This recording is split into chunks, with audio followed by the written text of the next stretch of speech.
Hello guys, welcome to my kitchen. আজ আমি আপনাদের জন্য বান মাছের একটা রেসিপি শেয়ার করব। এর জন্য আমি আগে থেকে বান মাছ ধুয়ে নুন হলুদ মেখে রেখেছি। এবার একটা কড়াইতে কিছুটা পরিমাণ তেল দিয়ে তেলটা ভালো করে গরম হয়ে যাওয়ার পর বান মাছগুলো দিয়ে এপিট ওপিট করে ভালোভাবে ভেজে তুলে নেব। এরপর সেম কড়াইতে আরও কিছুটা তেল দিয়ে এর মধ্যে দুটো এলাচ, 2 টুকরো দারুচিনি দিয়ে 2-3 সেকেন্ড ভেজে নিই। এর মধ্যে দুটো মিডিয়াম সাইজের আলু দিয়ে দেবো। আলুটা আমি লম্বা লম্বা করে কেটে নিয়েছি।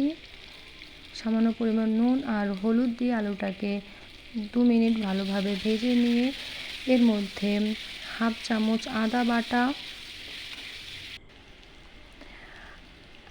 একটা বড় সাইজের টমেটো লম্বা লম্বা করে কেটে দিয়ে দেব। 10-12টা চিড়ে রাখা কাঁচা লঙ্কা দিয়ে ভালোভাবে 2 মিনিট মিশিয়ে নেব।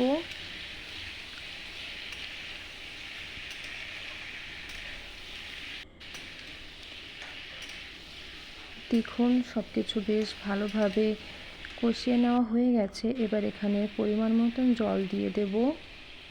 আলুর তরকারিতে জলের পরিমাণটা একটু বেশি দিতে হয়, না হলে ঝোলটা অনেকটা কম হয়ে যায়। জলের সঙ্গে সবজিগুলোকে ভালোভাবে মিশিয়ে নেব।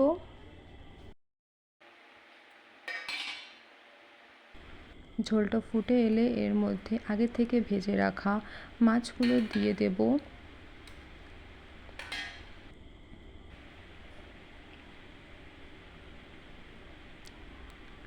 মাছগুলো দিয়ে 10 থেকে 15 মিনিট আমি রান্না করে নেব। অবশ্যই ঝোলের মধ্যে আপনারা স্বাদ মতো নুন আর কিছুটা হলুদ দিয়ে দেবেন।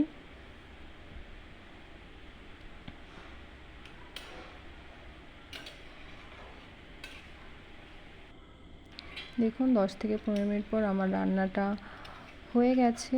আপনাদের যদি ভিডিওটা ভালো লাগে তাহলে please like, comment and share করবেন এবং চ্যানেলটাকে সাবস্ক্রাইব করে আমার পাশে থাকবেন।